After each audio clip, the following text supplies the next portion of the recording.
Всем здравствуйте. Сейчас подписи собираю под послание, которое адресовано нашему верховному руководителю, президенту Республики Казахстан Касым-Жомарт Токаеву. И вы знаете, ребят, хочу сказать такое, что, все мы разные, но что такие моменты я даже мог предусмотреть первоначально, но не думал, что это так работает. Смотрите, я им говорю, нас закрывают, с Нового года рынки не будут работать. И вы знаете, что мне отвечают некоторые? Ну, не знаю, мне надо подумать, я подожду, я не буду подписывать. Нет, есть люди, которые реально понимают, что от него что-то зависит. А есть такие, которые говорят, ну, я не знаю, мне надо подумать.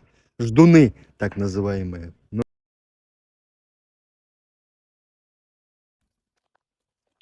всем здравствуйте.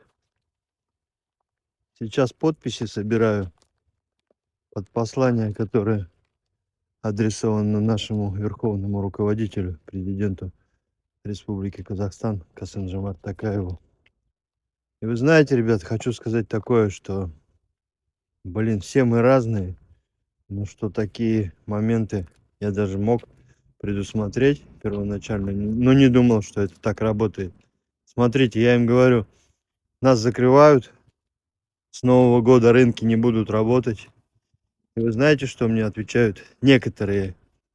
Ну, не знаю, мне надо подумать, я подожду, я не буду подписывать. Нет, есть люди, которые реально понимают, что от него что-то зависит. А есть такие, которые говорят, ну, я не знаю, мне надо подумать. Ждуны, так называемые.